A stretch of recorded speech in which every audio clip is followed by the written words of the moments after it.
Prandaj pyetja, mendoj unë gjithmonë duhet të shtrojmë një lloj pyetje tjetër. Nuk do të krahasojmë ushqimi apo ilaçi. Ushqimi është ilaç.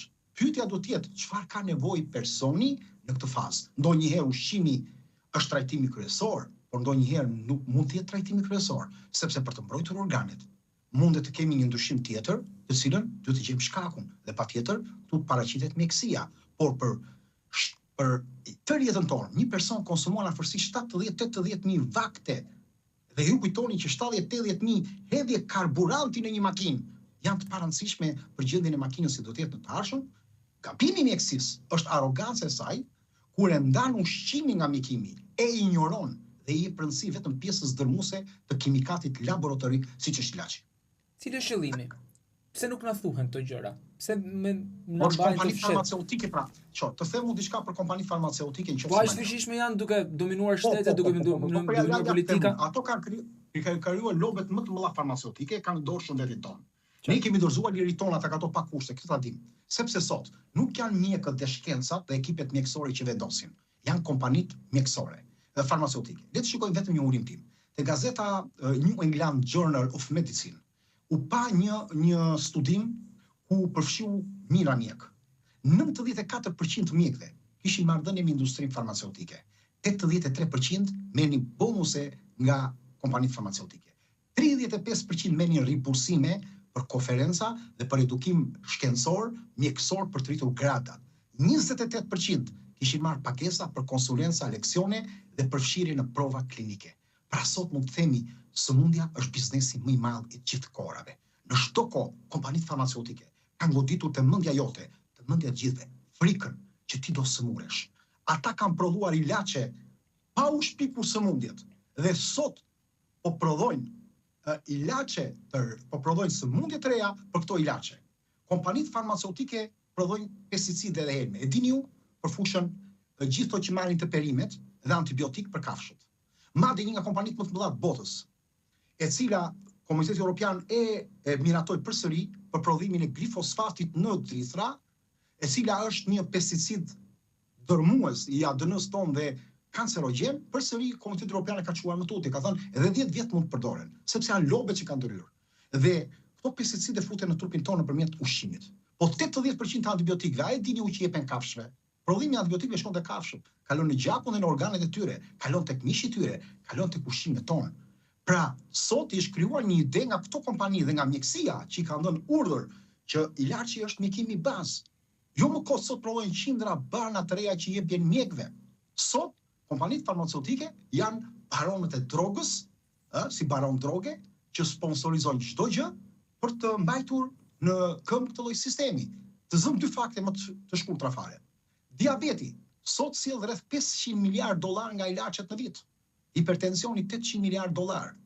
Por në qoftë se kishim për të gjetur kurën e diabetit dhe hipertensionit, $500 miliardë do fshiheshin, $800 miliardë çdo vit do fshiheshin. Kush ka këtë interes? Pra, modeli ynë shëndetësor është që kompanitë drejtojnë gjithë sistemet dhe ekipet mjekësore, universitetet, shkencën, jetën dhe shëndetin tonë.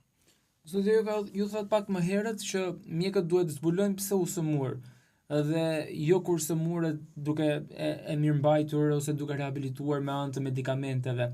A mundet një njerëz që mos sëmuret kurrë biologjikisht nga ajo që ju keni studiuar? Mos sëmuret kurrë. Mos sëmuret kurrë nuk kam para askënd. Paktën nga ata që njoh. Por ka mundësi që ta suportoj sëmundjen dhe ta kaloj. Shikoj, njeriu në jetë sipas studimeve e kalon 6 herë kancerin në jetën e tij.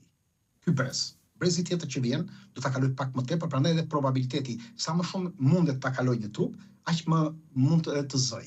Më parë ka qenë 3, 4, 2 herë, ka qenë probabiliteti kalimit në jetë i kancerit. Tani është 6 herë. Në 6 herë, jo të gjithë sëmuren me kancer. Sëmuren shumë më pak se ç'duhet dhe një herë të zë. Kjo tregon që sëmundja dhe kalon. Sëmundje me grip mund të zihet patjetër. Pra infeksionet ndryshme patjetër, të gjithë mund të sëmuren. Problemi është se si suportohet dhe kalohet. Vigjilenca e trupit dhe atë që ti ke ushqyer dhe ke kaluar kalan, ke ndërtuar ushtrinë tënde nga brenda. Varet si ke ndërtuar të ushtrin. Zoti Joka, a ka raste kur një person duke ndjekur këshillat e naturopatisë apo mjekësisë alternative mund të rrezikojë seriozisht edhe shëndetin e tij, pra në ato persona që nuk janë të licencuar, në ato persona të cilët i ndajnë këto këshilla në bazë edhe traditave familjare ndoshta dhe jo duke hulumtuar apo duke u thelluar në ato studime. Po, ka dhe raste të tilla, ka shumë raste, patjetër, por duhet të kuptojmë një gjë. Trajtimi i rrezikshëm nuk përcaktohet nga fakti nëse është farmaceutik diçka apo nga bima. Përcaktohet nga mungesa e dijes, nga mungesa e transparencës, nga doza e gabuar, nga vonesa e trajtimit dhe nga neglizhenca. Përsëri të zëmë një analizë tek Gazeta Britanike e Mjekësisë në 2016, ku vlerësoi që vdekjet për gabimin mjekësor në Shtetet Bashkuara të Amerikës arrinte rreth 300.000 në vit. Komisioni Evropian ka vlerësuar se rreth 12% pacientëve të shtruar në spital pësojnë ngjarje të padëshiruara, duke përfshirë gabime të rënda në barna, në diagnoza, në ndërhyrje deri në humbje jete. Pra, edhe në mjekësinë moderne kemi më tepër raste, por që ne nuk po i përmendim asnjëherë. Pra, mos krijojmë një alibi sikur mjekësia konvencionale është mrekullia vet. Por tek pyetja juaj, po, ka raste në naturopati, në mjekësinë holistike apo alternative ka dëmtime të shëndetit dhe humbje. Po a e dini ju që sot rreth 40% të botës po marrin kura naturopatike dhe po ndjekin mjekësinë holistike? Në Amerikë rreth 37% më duket, dhe në Europë janë diku 25%. Dhe çdo vit ky numër rritet.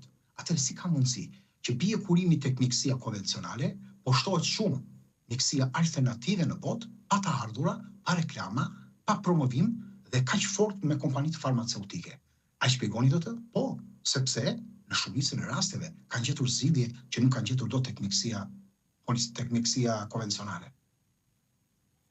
Pse sot kemi kaq shumë njerëz që të rinj sidomos që kanë probleme metabolike, obezitet, diabet, probleme hormonale, ku po gabojmë si shoqëri? Sepse shpeshherë dëgjoj edhe më të vjetrit që thonë që në komunizëm, paktën në vendin ton, nuk kishte obez.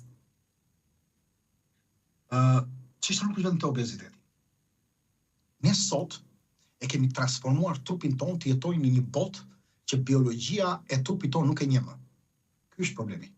Njeriu është krijuar të ngrënë një ushqim të pastër dhe të vërtet, për të lëvizur, për të fjetur në errësirë dhe për të jetuar brenda ritmit natyror. Këtë ka bërë për miliona vjet. Ndërsa ne sot kemi ndërtuar një jetë të tërë kur ushqimi vjen nga fabrika, nuk është krijuar për të ngrënë. Lëvizja zëvendësohet nga palestra. Gjumi sakrifikohet për punën, për televizorin dhe për telefonin. Dhe gjithë nga ato reklamat që marrin. Pra ne sot polisim i brez në një mjedis jo vetëm obezogjen, po që sëmundjet mund t'i kapi shumë herë më të lehtë.